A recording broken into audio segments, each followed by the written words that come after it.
Welcome, everyone. And now it is my pleasure as the chair of the Arctic Youth Oceans Working Group to officially start this webinar and welcome you all to the first of 4 parts in our Why Care event series. Throughout the series, we will be asking panelists and you in the audience, why care? Today, we will focus on climate change, and we will ask you, why care about climate change and the Arctic Ocean? We have here with us today a very interesting panel, including youth, locals, researchers, and industry representatives.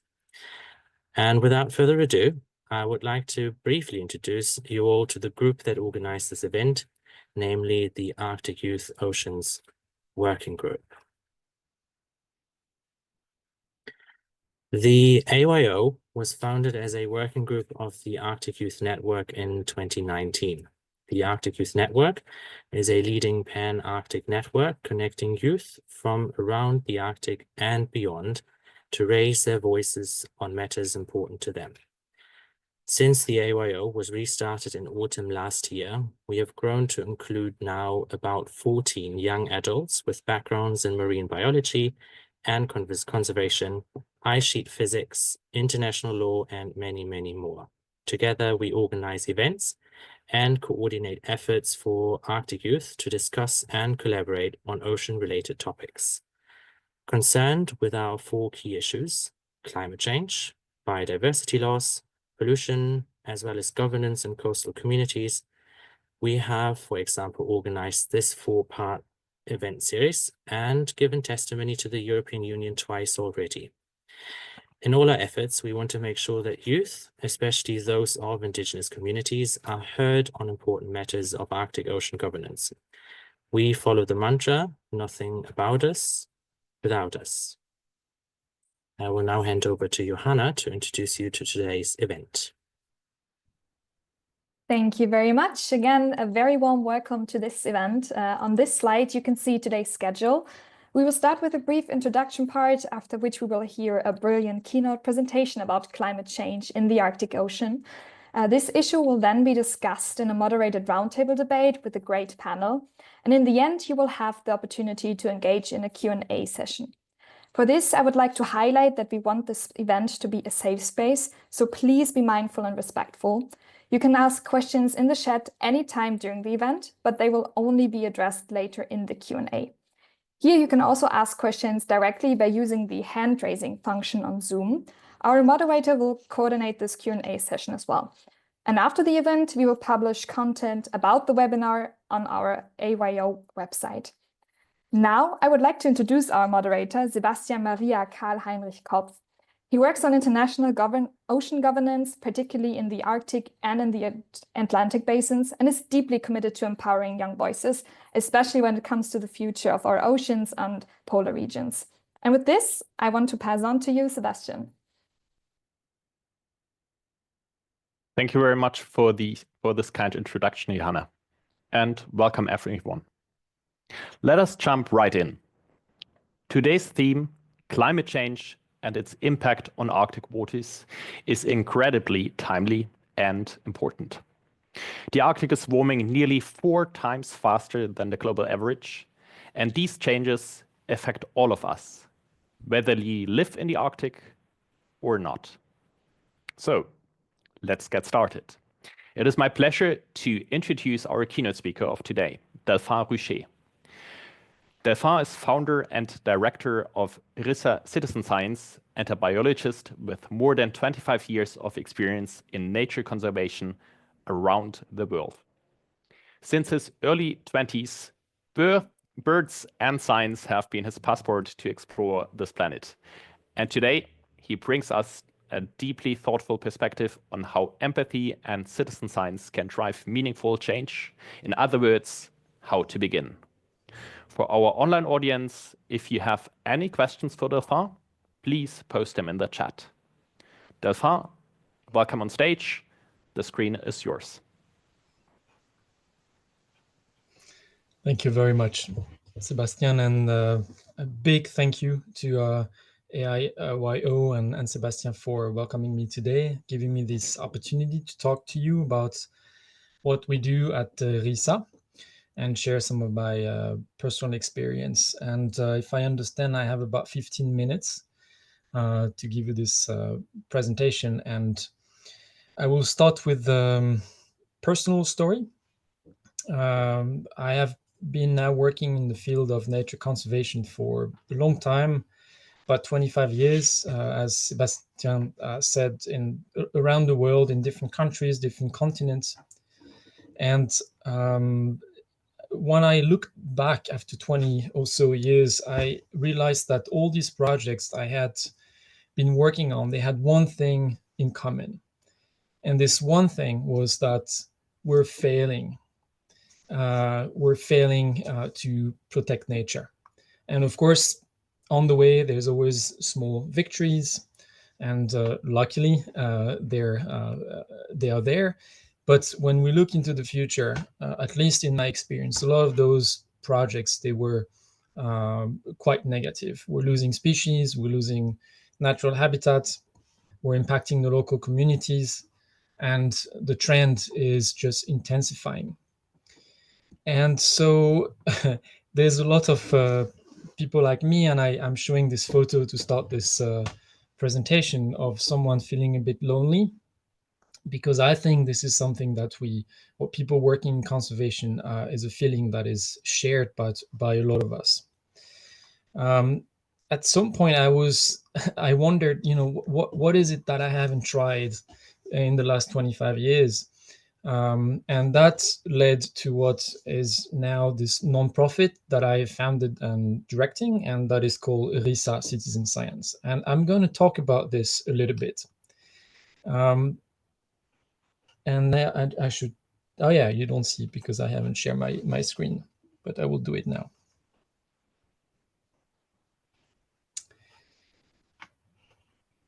Yeah, this photo I was talking about of my colleague working in Svalbard. And so RISA, going to the next slide if it's working. Yes. Is a non-profit organization based in Tromsø in Norway, northern Norway. And we're focusing on nature conservation and citizen science. And for those who are not familiar with citizen science, is an opportunity for us to bridge research, scientific research, and the rest of society, and to create opportunities for people who don't have necessarily a background in science or conservation to actually engage in scientific research and nature conservation. What we tried to do at the beginning was to find projects that maybe we're not going to change the world, maybe we're not going to change the trend, but at least projects that could help us make a difference, and locally.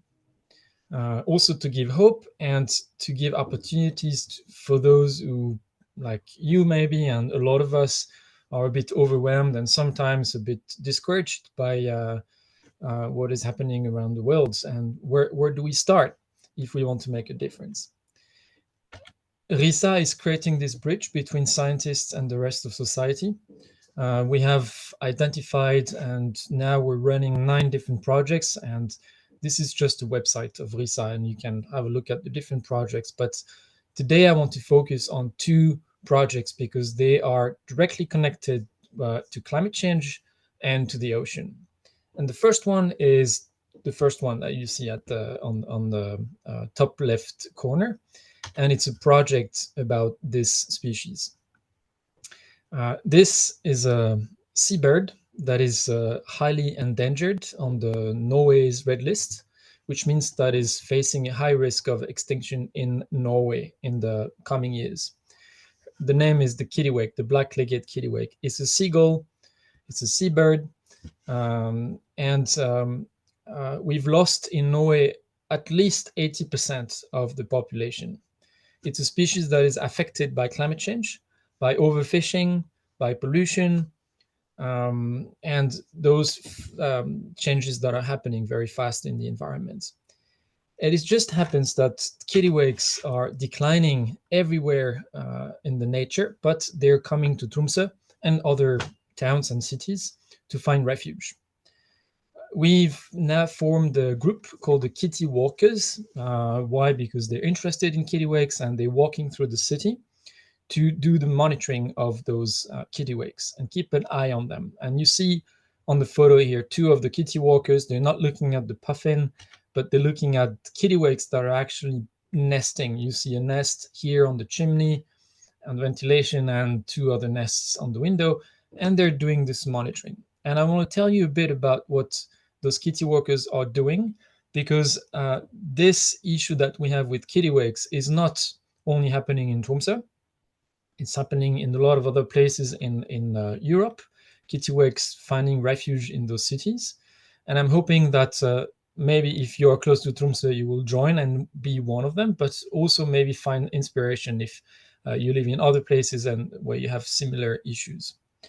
It is an interesting topic in, like, generally speaking, because we kittiwakes are coming into the city, so into an environment that we have transformed for our comfort, and we're massively rejecting this species coming from the outside and trying to live and coexist with us. And this is the challenge that we're facing, is to try to live and to coexist with nature. And kittiwakes are just really a symbol of that. One of the things that the kittiwalkers are doing is to map all the nests and all the kittiwakes in the city. You see on the left side, it's Tromsø city center. Every number is a station, and a station has at least 1 nest. And this is a lot of work to find all those nests.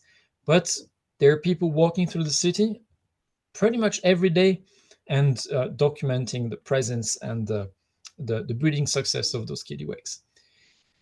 Kittiwakes live on building. They're not welcome usually because they're loud, because they're seagulls, and seagulls have a bad reputation because they smell.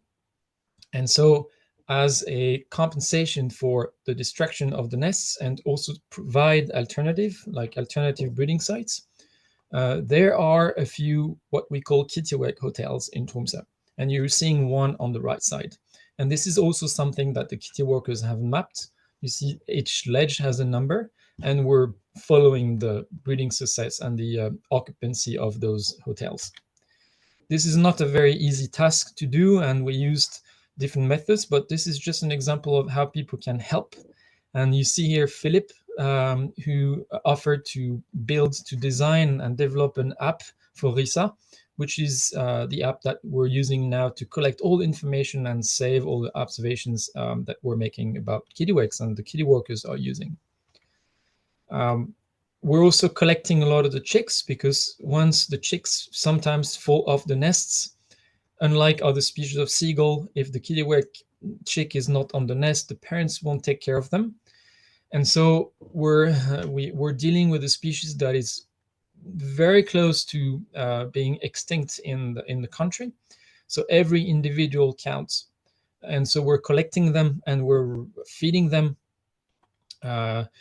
wherever we can. This is one of our the balcony of one of us, and we have them in those boxes, and we feed them until they are ready to fledge.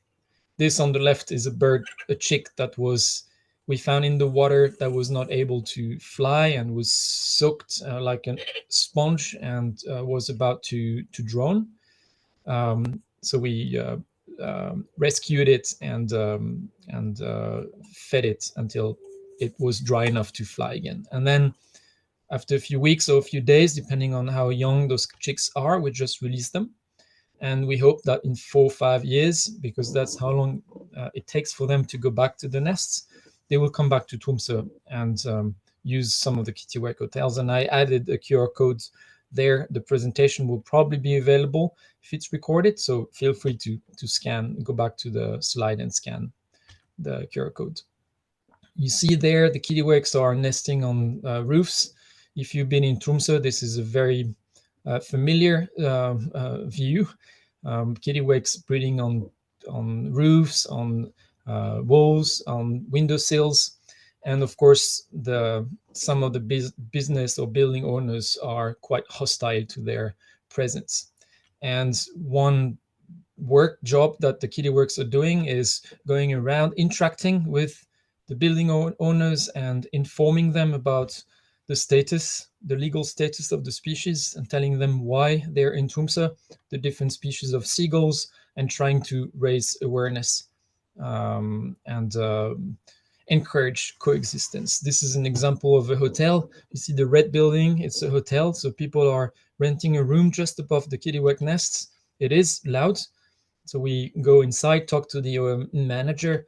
And in that case, the manager showed us that they had this poster and they were offering earplugs to their guests to help them sleep instead of destroying the nests, which, by the way, is illegal in summer during the breeding season. If they want to get rid of them, which we understand, we help them find solutions that are humane. And so solutions, deterrents that are not going to harm birds. And this is an example. We have a board. The nest was there, kittiwake was breeding. When the chicks left, we recommended the owner to install this board, which is very efficient. The bird cannot breed, but at least is not going to be injured by this by the deterrents. And then there's a lot of illegal distractions in Tromsø. And you see here on those photos, you have cranes, you have scaffoldings, elevators, people destroying the nests, covering them with deterrents. They are allowed, maybe surprisingly, to do so in winter when the birds are not nesting. But when that happens in summer, it's illegal. So if informing is not enough, then we are reporting to the police and keeping an eye, working as sentinel and watchdogs for those illegal behaviors. Then some of the deterrents are spikes. You might have seen those deterrents in the cities where you live, sometimes for pigeons, but they also use for kittiwakes. And you see this chick was in a very strange position when we saw it. So we called the firefighter department. They came and they rescued the chick, only to find that the spikes were going through the body. So we had to euthanize it. But some of the chicks that are rescued can be raised and fed and released. And then this is also our job to talk to building owners to convince them to remove those spikes. And that's what we've done. And Tromsø is now spike-free, at least no spikes where kittiwakes might build a nest. So an example of a small victory. Then we have a very close cooperation with scientists, bird scientists in Tromsø at the Norwegian Institute for Nature Research. And they are also monitoring some of the colonies, catching birds, ringing them.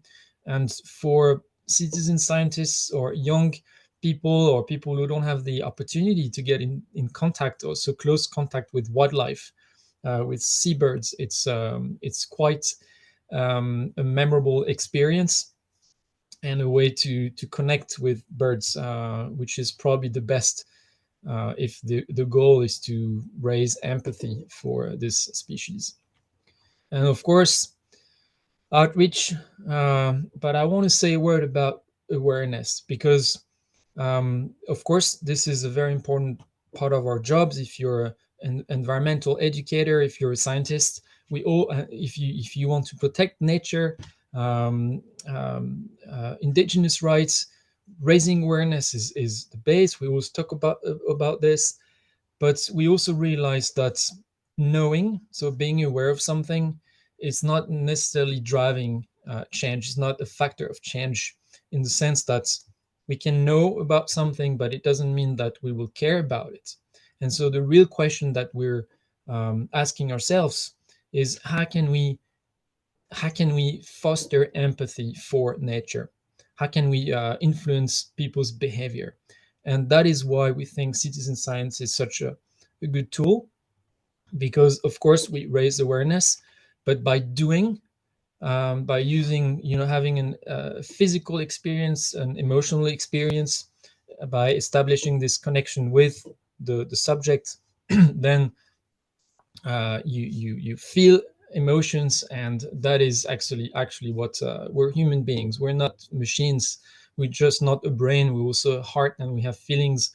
And when we feel something for kittiwakes in that case, then we start feeling more empathy, which leads to more acceptance and desire to coexist with them.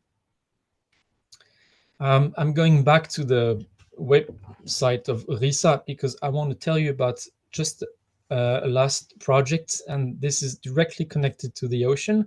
The kittiwakes are also very much connected. They're a seabird. They depend on the ocean to feed and to live.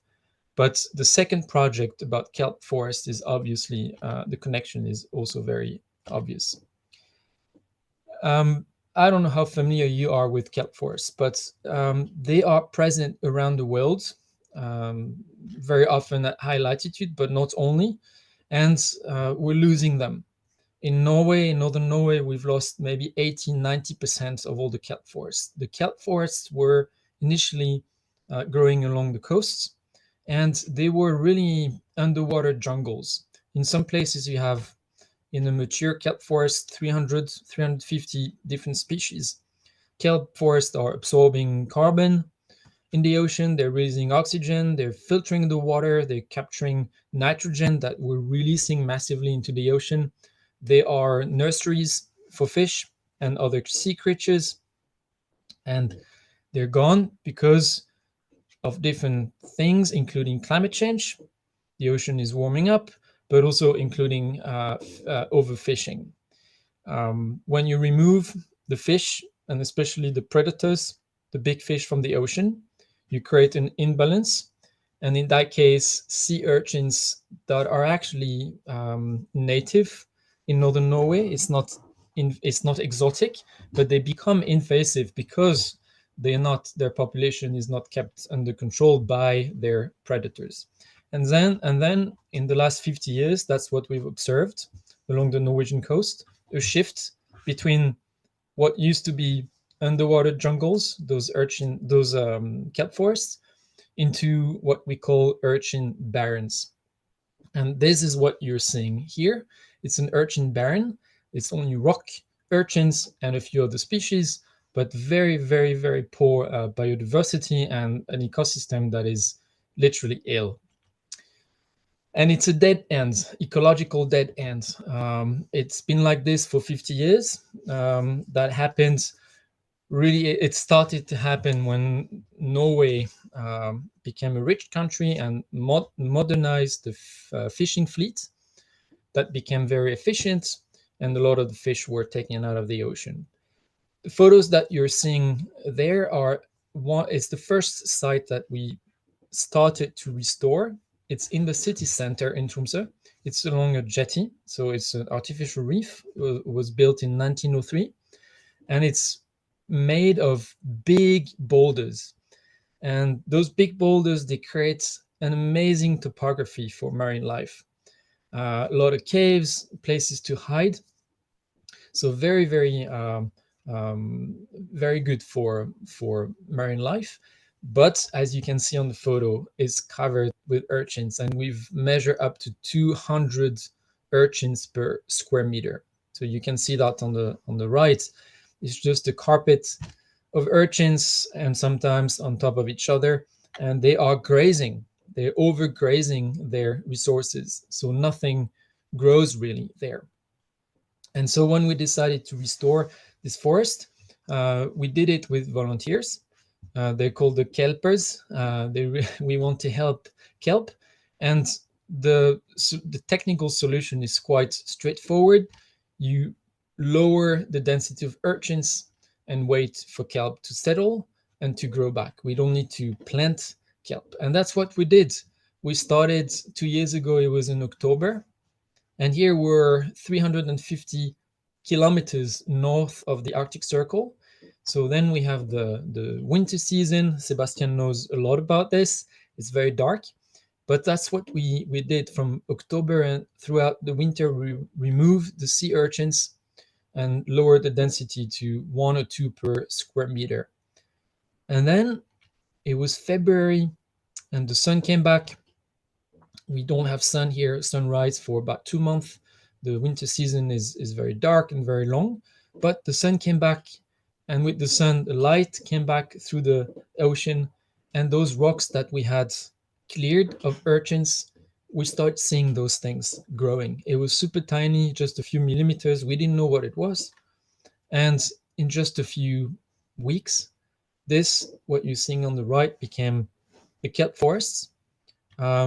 I've put a video because it's so much more telling. And so I'm just going to stop talking and show you the transition between what used to be the urchin barrens into what is now a kelp forest.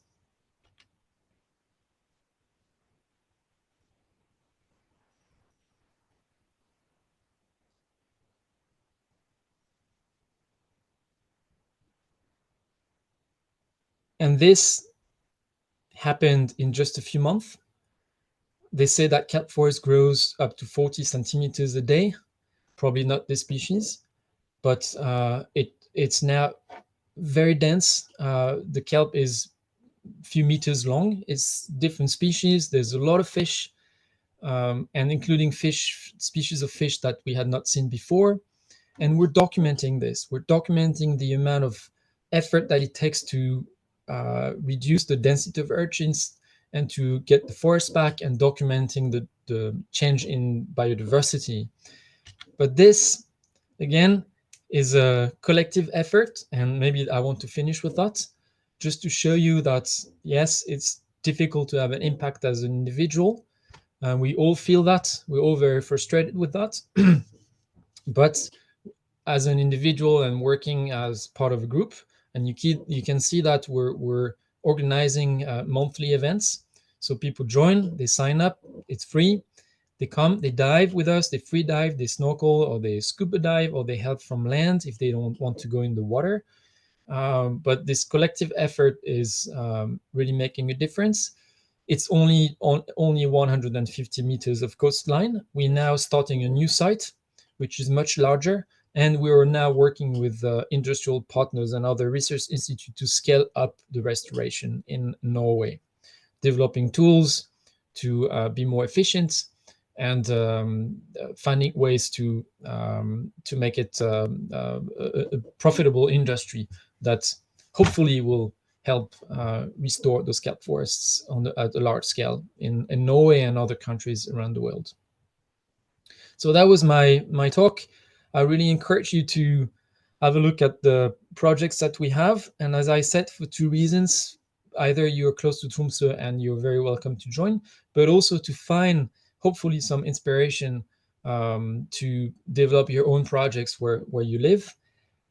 And we're also you're very welcome to reach out to us if you think that our experience can be valuable to you, and if we can help you develop your own projects where you live. Thank you very much.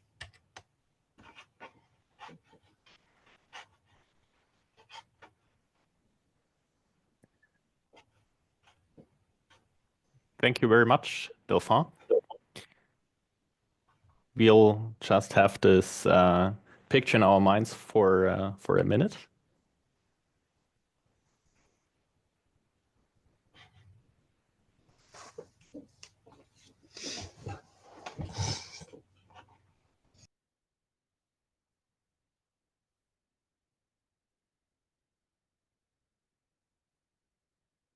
And then what I get from you is basically two things, and a lot of other things in addition. This is both a call for action, but in addition to this, and maybe as a first step, even a call for awareness. And if I understood you right, if you're not aware, you can't change anything. If you do not change anything, nothing will be changed. So a call for awareness and a call for action.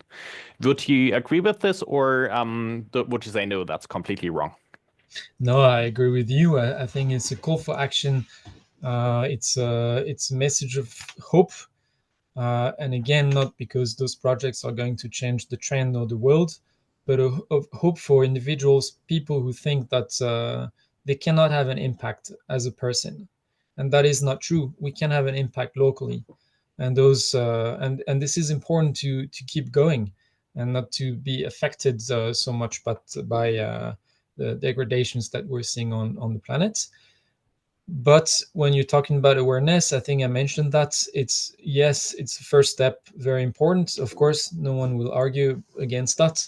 But I really believe that it's not enough, and that we need to find ways to make people care. It's not only we're saying that knowledge is not enough. We know about climate change, we know about a lot of things, but it doesn't mean that we adapt our behaviors accordingly. Because if we don't care about something, even if we know about it, we're not going to do anything. There will be no action. And so that's what we're trying to do. And I really think that engagement, like physical engagement, emotional engagement, is the way to trigger this empathy. You can argue that people who join those projects are people who care already, but not necessarily. And also there are different levels of caring. And those projects can be the trigger for someone who cares about something, but gets more passionate about it and get engaged more into a cause, for a cause. I think citizen science is a very good tool for this, also because we know that around the world there's a lack of trust that is growing towards science. And this is very concerning when society starts doubting the voice of those whose job is actually to develop the knowledge. We're in trouble.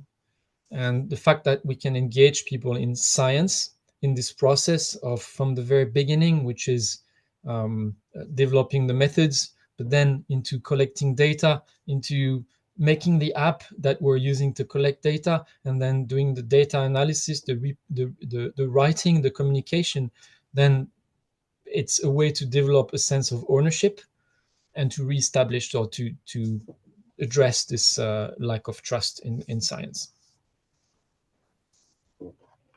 A lack of science, I hear. A lack of trust. Are these the key issues, or do we need to go beyond them? Like the key issues I hear are those, but maybe there is more. Maybe there is not more. Do I get you right that key of that trust, and we see a lot of this in the Arctic, may be changing a little bit. That trust in science, trust in citizens, trust in that people are actually caring is one of the key points. Yeah, I think a lack of trust in science is a really bad sign for any society. It is coming from the world of science. We're aware it's a microcosm. It's a very closed community that experience difficulties bridging with the rest of society. And so there's a lot of incentives for scientists to connect with society at large, but it's not so easy for someone who is in this world, in this community, to engage people who don't have a background in science. Can you trust the data that someone who has no education in science is going to collect? Can you trust this data? Citizen science has, it's also methods that we use so that it is okay to trust, to engage people and develop methods that allow people to contribute also, and also people who have never done any data collection, for example. I think it's a very important point, and the proof is that there's actually a lot of funding incentives, financial incentives to promote this. There is a need for this, and there's a need also for people in institutions who have experience in both worlds, science and non-scientific world, to help scientists to create this bridge and these opportunities. Thank you very much for the statement. I see in the chat we have 2 questions. We might address them later on. For now, I want to thank you very much, Delphin. I will briefly basically read out or point to the question. One directly concerns or might be also concerning what Delphin kindly has said just now. Particularly, this is a sense of trust in new developments, including in Norway, but also around the world, about offshore wind turbines, the impacts of them on Arctic waters. And I also note the question about fish farming and the future in Norway. We keep this in mind. We might come back to those later. For now, I would like to move to the next step. And what's the next step? The next step is the panel discussion. So thank you again, Delphin, very much for this keynote and for this call for action, for this call for awareness. Then moving now to the roundtable discussion.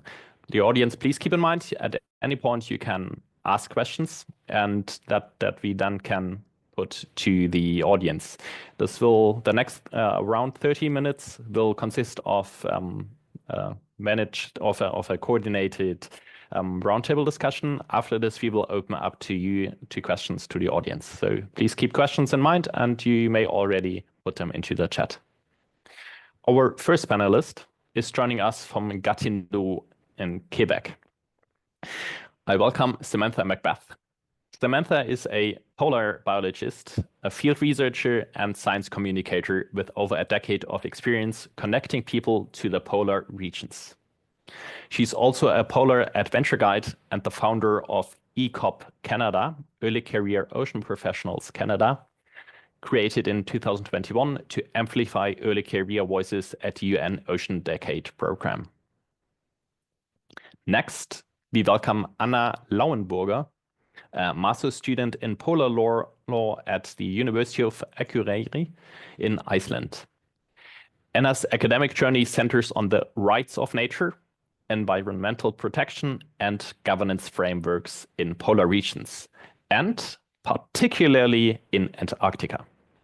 She brings a strong voice to today's conversation, and one that has been proven with the forces of nature even. What do I mean with this? With this, I mean that Anna knows the power of community, shaped by her experience in the Scout movement and her time working up close with marine life, including, and she might want to talk about this also, including sharks. Joining us from Greenland is Edna Lyberth, who is a bachelor's student in fisheries technology at the Technical University of Denmark. Edna focuses on fisheries in Greenland and is personally committed to indigenous rights and cultural preservation. For Edna, one might say the Arctic isn't just a place of study, it is home. Edna advocates for a meaningful inclusion of youth in Arctic decision-making and emphasizes collaboration between generations, countries, and communities. And last but not least, joining us from Canada is Maiyuraq Nanouk Jones. Maiyuraq joins us from Washington in the United States of America, where she is studying environmental science with an emphasis in freshwater and terrestrial ecology at Western Washington University in Bellingham. In addition, she currently is on the board of directors of the Arctic Youth Network. And as if this was not enough, Maiyuraq is also on the Youth Council of the Norwegian Chairship of the Arctic Council. So I have seen that you should be on the stage right now. I welcome you to show your camera, to open your camera, that everyone can see you. Thank you very much for being here today. So what happens next? We will begin the roundtable discussion. I will pose a series of basically 3, 4, 5 questions and invite every one speaker to start each round. Like a different speaker each round, we'll rotate. Feel free to also directly react to each other's comments. This will be much appreciated and make the discussions the more lively. So let's start with question 1. This one goes to Edna directly, and then every one of you can choose which one you want to start with first. The question is, why does climate change in the Arctic Ocean matter to you? Edna, Yeah. the screen is yours. Okay. So can you hear me? Just to be sure. We can. Okay. Yes. Thank you. So the Arctic is my home. Our culture and way of life are deeply connected to the Arctic Ocean. It's a part of who we are. We are already feeling the effects of climate change here in Greenland. The weather has become more unpredictable, and in recent years we haven't always gotten sea ice in the winter, which affects hunting and fishing on the sea ice. In the summer, when the reindeer and musk's hunting season begins, in August we often get heavy rain, which was not the situation when I was a child. That make it difficult to sail to our hunting areas and to hunt and dry our meat properly. So climate change in the Arctic Ocean is very personal for me. I want to create a future for my children and grandchildren where they can experience the same connection to the Arctic Ocean that I have and that my parents and grandparents had, and carry our culture forward. Thank you very much. Maiyuraq, we already see you on the screen. Do you want to jump in directly? Yes, I would just like to introduce myself first to Wanga Tega Maiyuraq Kunal Kligminurunga. My name is Maiyuraq and I'm from the people of Unalakleet, Alaska. I'm Inupiaq Inuit. So I just wanted to do that because it always feels wrong not to introduce myself in my native language. So but I think that climate change in the Arctic is very important to me. The Arctic is where my ancestors have lived since time immemorial. In the Arctic, my ancestors, they didn't just survive in one of the harshest climates in the world, they thrived in it. And it's not just because of sheer determination and strength, even though I think that's a big part of it. It was because of the relationships they had with the land and ocean. They were able to cultivate abundance in the relationships. They weren't just hunters or gatherers, because that doesn't accurately describe their relationship that they had with the land and the ocean. They were stewards and caretakers. And in my opinion, I think that during that time, before colonization, that my ancestors and Inuit people were the healthiest they have ever been. And so were the animals, and the environment were the healthiest they have ever been. But today we're seeing there is a lot of loss in the Arctic, not just within the ocean, through sea ice and sea mammals, but also in animals that rely on the ocean and the foods that they get from the ocean. For example, polar bears, but there has also been a decline in the health of the people in the Arctic. I think in my experience in Alaska, we're seeing high rates of cancer, of heart disease, of not just physical health, but of mental health as well. And I think that those are all interconnected. It's very much a one health perspective, because there's a balance to everything in the Arctic. If the environment isn't healthy, so the animals aren't healthy and the people aren't healthy. And we're experiencing that today. And I think that's why it's so important that climate change within the Arctic is addressed, is because the health of the Arctic Ocean isn't just impacting the animals that rely on the Arctic Ocean, it's also impacting the people who live there. And so that's why it's really important to me, because as we experience, I grew up hunting for seals and learning how to cut beluga, and it's one of my favorite foods in the world, but as of recent, we haven't been getting it, and we've been getting it later, so we can't practice our traditions and our culture because the seasons aren't right. And so all these things that we rely on to not just survive, it's changing. And to a point where it's heavily impacting us as well, and the health of our people. So that's some of the reasons why I think it's climate change in the Arctic Ocean matters to me. Thank you very much. Thank you very much. Now we have two further speakers who might want to share their perspective also. Please go ahead.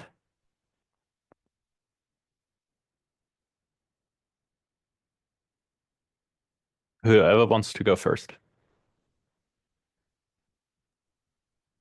Okay, I can start. So yeah, as you may have heard earlier, I'm not really the one person that focuses on the Arctic in her normal life. I learned about it, but right now I'm focusing on Antarctica, and I come from Germany, so I'm not really in the Arctic realm that much. However, I think it should still matter to me, and it does matter to me, because climate change affects all of us, and climate change in the polar regions affects the Earth's systems, such as sea and wind currents and the weather all over the world. So, as we often say, what happens in the Arctic doesn't stay in the Arctic, and the polar regions play a major role in, for example, global water exchange. And if the Arctic Ocean is affected by climate change, then all of the other parts of the world will also be affected. So it's more of a general answer, but that's my reasoning. Thank you for this input. And our fourth speaker. Thank you. I'm going to be echoing a lot of what the other speakers are saying, because I think that we're all here for very much the same reasons. But I can add maybe a level to my introduction as well. I am calling here and I'm seated here in Ottawa, which is the unceded territory of the Anishinaabe Algonquin peoples. And the territory is unceded and unsurrendered, and they're still very active in this region where I live as the primary defenders of our waterways of the Ottawa River. And I think in Canada, this is very much a reality.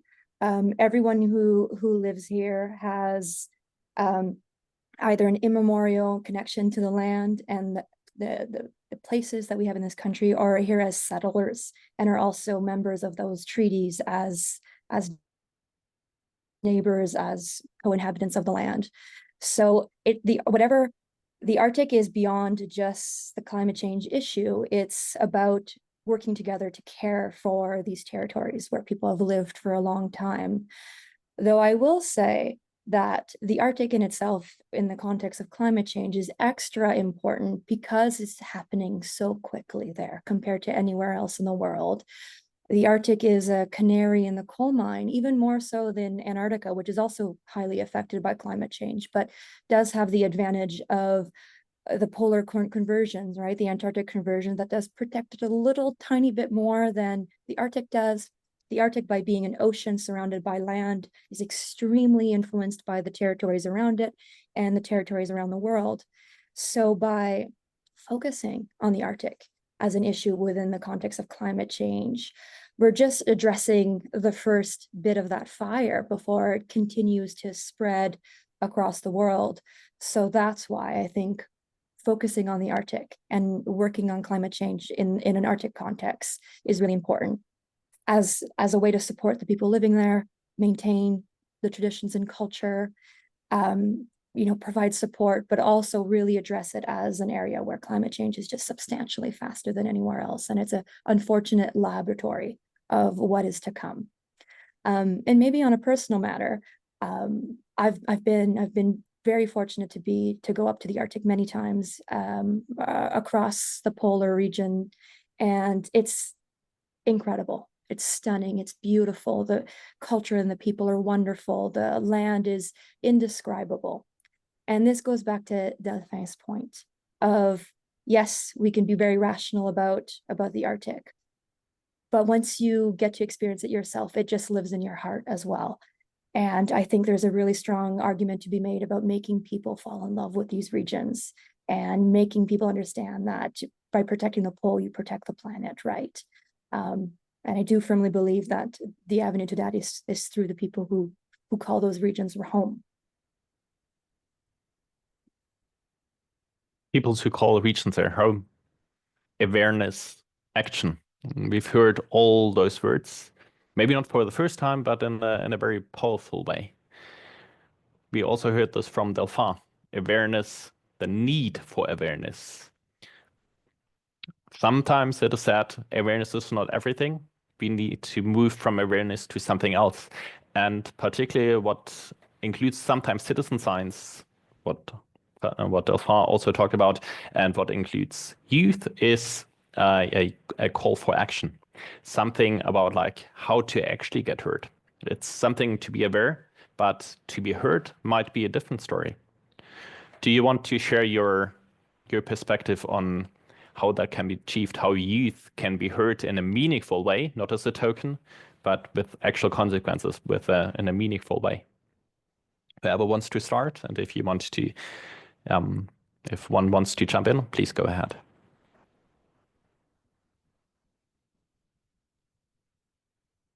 I think I can maybe jump in, maybe to get that particular ball rolling, because I have been someone who's been fortunate enough to be involved in youth movements since my teen years, and I think one of the great powers of being involved in an organized manner amongst youth is the sense of community and the sense of a hope bridging. I think climate change is something that can bring a lot of sadness and despair, and I think creating a sense of community and a sense of movement, more than anything, is really important to be able to maintain that energy, that fuel, to be able to stay informed, stay active, and try to celebrate those little victories. I would also really emphasize, specifically because of the nature of the audience here, is do not underestimate the innate expertise, wisdom, knowledge held by youth. We tend to come into these spaces with imposter syndrome. We feel maybe too young. We feel that we don't have enough experience. But by the very nature of the realities that we want to see in our future, we have a voice, and those voices should be elevated and should be present in our own movements, but also in existing movements as they are, be it governments, be it things like WWF, any kind of existing organization needs to make space for youth expertise and youth voices and youth leadership. And I think that is the thing that I would really want people to take away from this, is to push and demand that your voice be heard at every level of sphere. And it's not a situation of you have to earn your place and you have to climb that ladder. You have a voice now. You know what you want the future to be. And in itself is expertise and deserves to be sitting on boards and being involved in movements and being at the forefront of those conversations. Yeah, I totally agree with Samantha. As Sebastian mentioned earlier, I grew up in the Scout movement back home, and we have a saying, try to leave the world a little better than you found it. And I think that's a great saying, and I try to live by it every day. And also through the Scouts, you learn how powerful a group can be, how much you can achieve with other people that are striving for the same goal. And it is great if people have channels available where they can speak up by themselves. There's a lot of social media attention now on certain individuals from the Arctic youth, which is amazing. But not everybody has those chances. Not everybody gets this audience all by themselves. So on the one hand, you can educate yourself and you will end up maybe in an influential position and you can change something by yourself. But if you want to do something, don't know where to start, find an organization or a movement or a group and just join them and do whatever you can with your capacity and with your time. And for example, we are just starting again this year's beach cleanup network in the fjord here. And tomorrow we will go out with like maybe 10, 15 people and start cleaning the beaches here. it's so much nicer to see if you're like 1 or 2 people, great, but how much you can achieve when there's 20 people at once, and you get a lot done faster. So just join a group and be part of something, and you will, yeah, get a lot of knowledge out of this as well.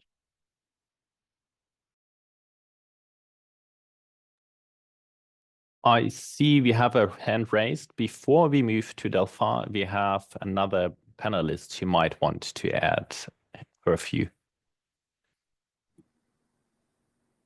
Could I think that I really yeah, thank you for those points. I think just echoing off of that, I think that it's really important that youth know the power they have in their voice. And especially when I think back on some of the programs I've been a part of, and I recently just entered out of a 2-year program called Arctic Youth Ambassadors and it was a group of youth from the state of Alaska.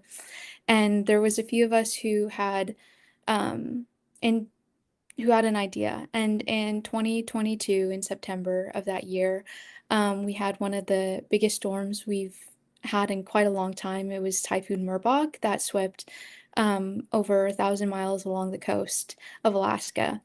And so through that, a bunch of us, part of the program, we wanted to tell the voices of our communities because we knew that that was important. And so we had this idea, and as youth, there's not as much experience with sort of getting the funding we need, or that's something we learn along the way. But to have people there who believe in us and who are not going to say no because our idea is too big, who will find ways for us to be able to achieve what we need and what we want to do, is something that I will be forever grateful for, because now we're in a 4-year project to start documenting the stories of communities along Alaska. And so our project is called What You Need to Know to Survive, and it's telling the stories of community members and sort of passing on their knowledge to future generations and to connect communities across Alaska.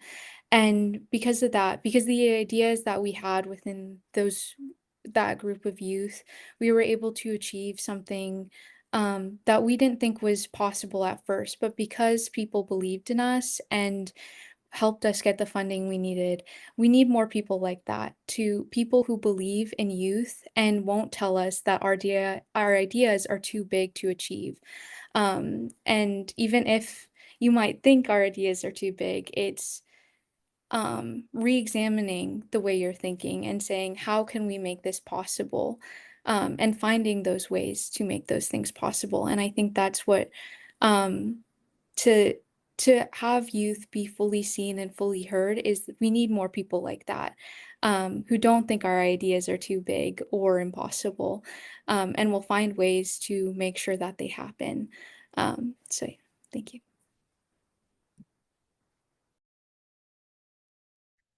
Yeah, I also agree with all of you guys.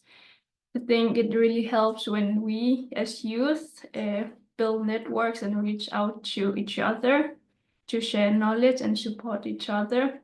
And when the organizations such as YO create spaces like this, where youth are invited to speak and part of the conversation.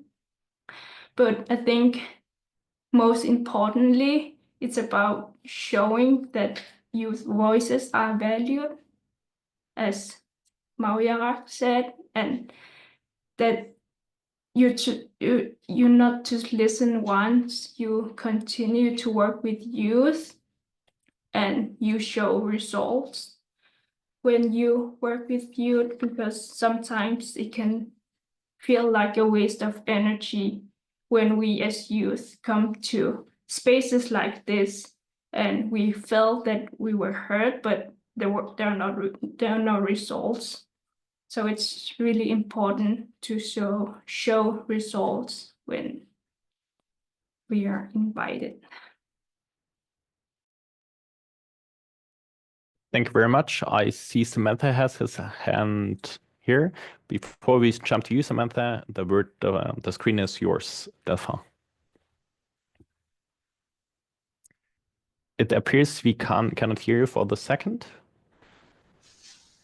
Okay, sorry about that. Yeah, thank you. I'm very inspired by what I hear today, and I just want to share an experience I have of two different experiences, situations where I find myself surrounded by people like you, youth especially, people motivated. I had a meeting today with Natur og Ungdom, so nature and youth in Tromsø, and it's a place where those who have who want to make a difference, who want to engage, it's a safe space for them. So when I meet with them, we speak the same language, and I see people who really are even activists, and they want their voice to be heard. On the other hand, I'm doing a lot of activities with classes, high school, middle school, schools. So they're 13, 14, 15, up to 18. And in the last month, I've had several hundreds of them going into the forest, looking for animal tracks. It's a different project we have with Trondheim University, trying to first develop an app that will identify animal tracks in the snow, because there's a lack of knowledge when it comes to species in protected areas in Norway, but also for us as a way to be in this forest with them, and using the footprints as an excuse to realize that we're actually sharing these spaces with other species. And it's just not a recreational area space that we can use for our own entertainment, but other species live there, and we disturb them when we don't have the right behaviors. But my point is that I've had hundreds of interactions in the last month, and of course I'm convinced that we should give room for the youth, to give them this opportunity to engage, but it is very difficult. There's this contradiction between the importance of the next generation. Maybe we're putting a lot of responsibility on them, and this is not something that is very well received always. They don't want to be told that we hope that they're going to be they will do a better job than us or the older generation. It's a lot of responsibility on them. Also, they're very influenced by the mainstream ideas, and we've seen that a lot. Sebastian was there. It was the Arctic Frontiers for youth, and they were presenting posters, scientific posters. All the posters were about issues that are affecting the environment, but all the solutions were industrial, technical. And so this saying that for every problem there's an industrial solution shows that they're also soaking and influenced by the previous generations. So what I'm trying to say is that even though I think it's crucial, and I agree with, I think it was you, Maiyuraq, who said that there's no ideas that are too big. And if not the young generation, who is going to bring those big ideas, big change? But this is not something that I'm experiencing when I'm in contact with large crowds of young people. And to me, this is a problem, because I was not expecting that. And when you talk with the teachers, they know this. You're 14, 15, you have already a lot to deal with yourself. This is how we grow as a human being. We're auto-centered in the first years of our life, and then we develop empathy for the rest of the world eventually. And sometimes it comes earlier in some people than others. So I don't know. This is something I want to bring because I think it's important to also have a very grounded and concrete perception of what reality is.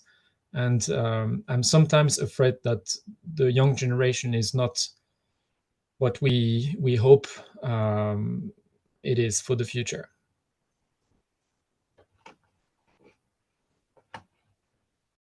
I had my hand up earlier just because I wanted to add a final point following everyone's very excellent perspectives on this. And Delphin, I feel you, it is dire out there, especially with the younger crowd. Even us, like we've grown up our entire lives thinking that, knowing about climate change, knowing about waste, knowing about the degradation that we were doing to our planet, like this is not a new conversation.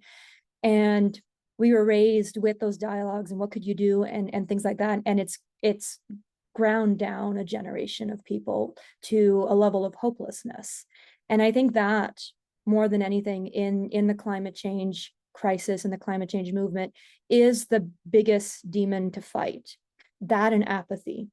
But apathy itself stems from hopelessness, right? Stems from that fact that especially the younger generation feels like they've inherited a planet on fire and they've inherited problems of prior generations that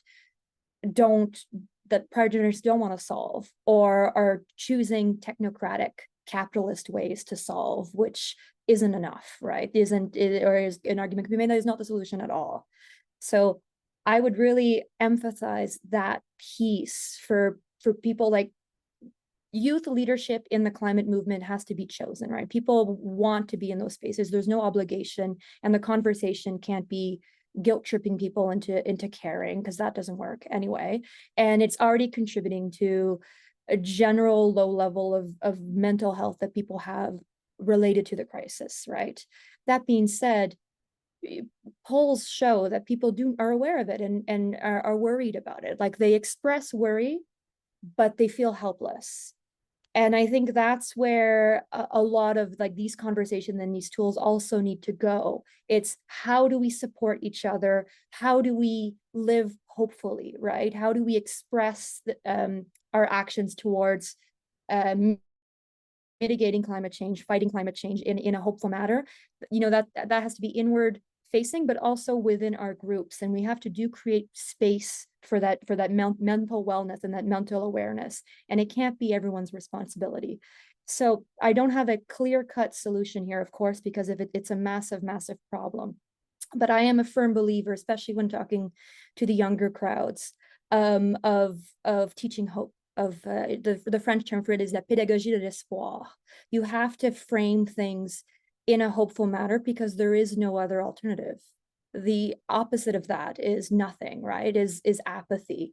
And that's a lot of what brought us to this situation now.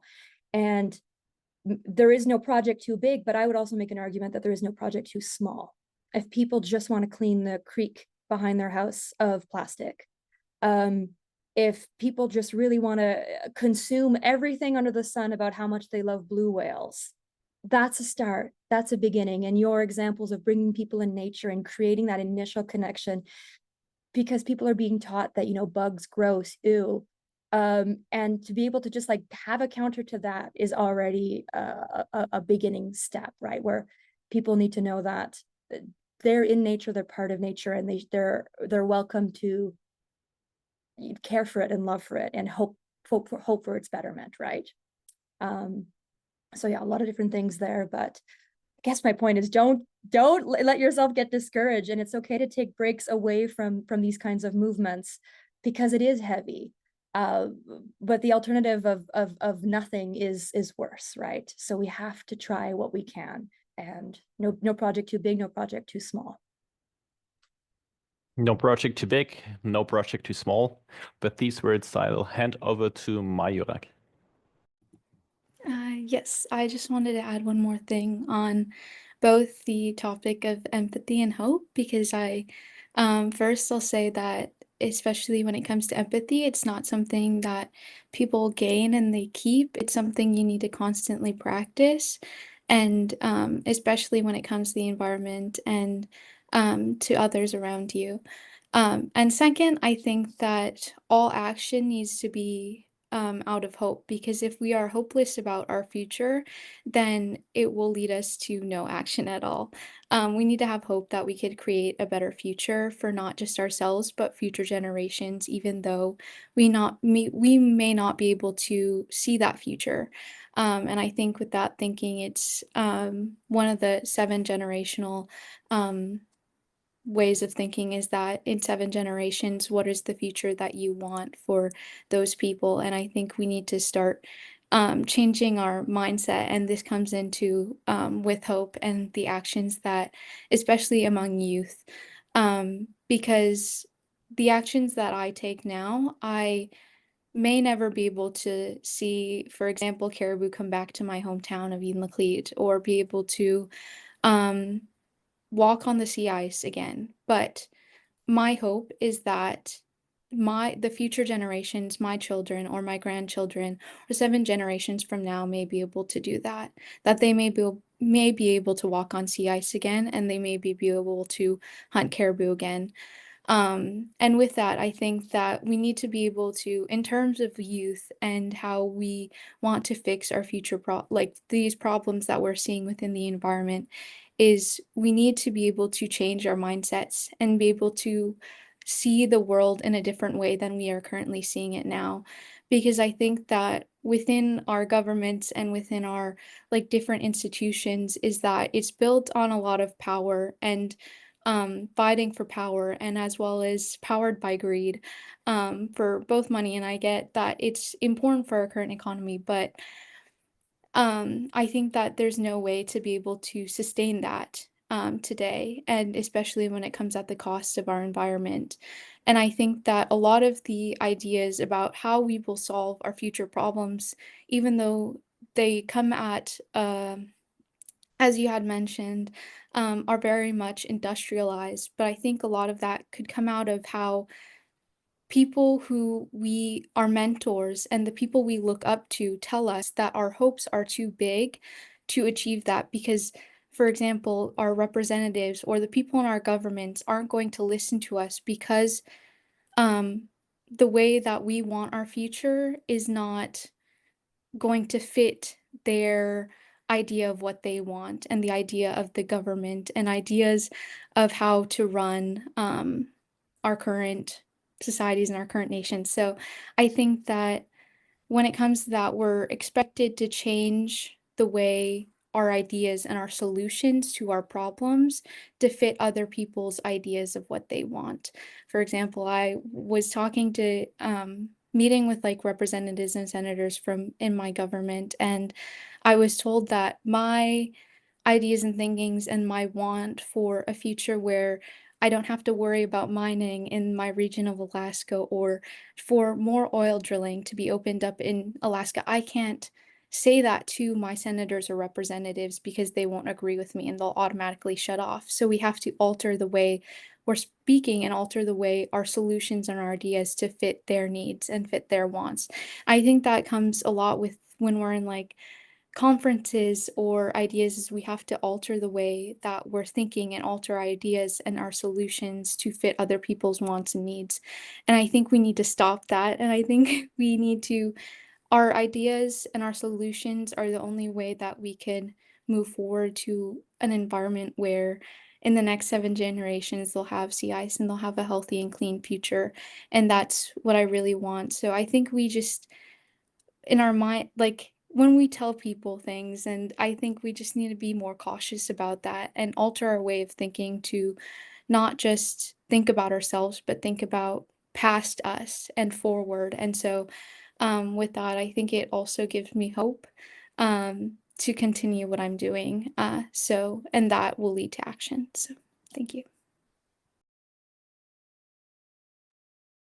Thank you very much for these powerful words. Thank all of you for your powerful statements. I will now in a second hand over to Johanna, who introduced, and she will give us a very brief wrap-up. Johanna, the screen is yours.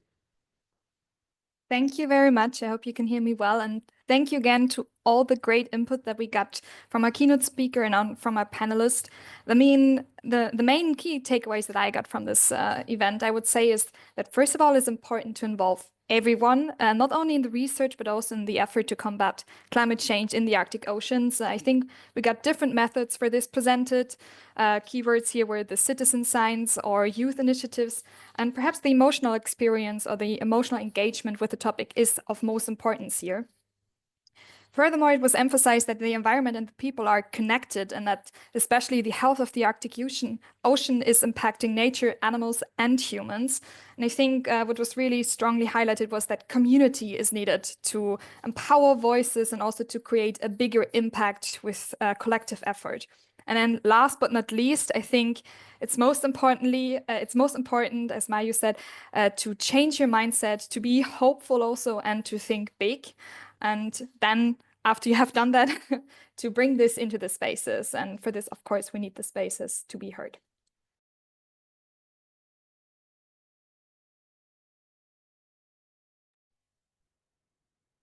Thank you very much, Johanna, for that summary. Time flies, and this means that we must now conclude the first part of today's online event. Before we move on to hearing questions and views from the audience, we will stop the recording soon and would like to remind you that we will continue taking notes on the main issues and themes raised. Again, these notes are taken in a way that the points raised cannot be attributed to individual members of the audience. And with that, the recording should stop now. And